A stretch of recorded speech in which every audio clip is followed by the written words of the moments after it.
एक बहादुर बकरी आईने से जंगल के क्रोधी दैत्य को भगा देती है। जादुई फुसफुसाते जंगल के बीच में जहाँ पेड़ चमकते थे और फूल हल्की लोरियां गाते थे, वहाँ रहती थी मीरा नाम की एक चतुर छोटी बकरी। मीरा सबसे बड़ी या ताकतवर नहीं थी, लेकिन वो बहुत समझदार, तेज और हमेशा मुस्कुराती रहती थी। जंगल की गहरी गुफाओं में रहता था क्रोधी गस, जंगल का दैत्य।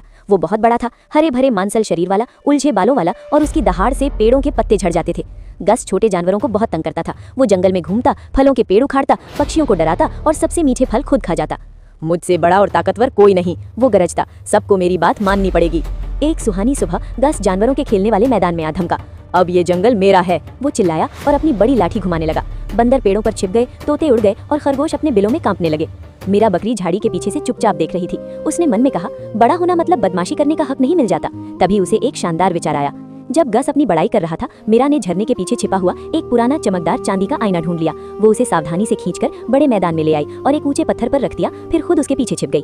और एक क्रोधी गस मीरा ने बहादुरी से पुकारा, तुम कहते हो कि तुम जंगल में सबसे डरावने हो, तो साबित करो। दैत्य जोर से हंसा, छोटी बकरी, मैं तुझे बेर की तरह कुचल दूंगा।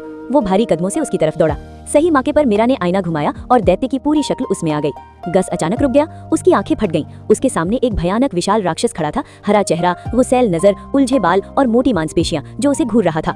वाह, वो क्या है? गस चीखा और पीछे हटने लगा। एक भयंकर राक्षस, वो तो मुझसे भी ज्यादा बड़ा और डरावना है। उसने लाठी उठाई, लेकिन आईने वाला राक्षस भी वैसा ही करता।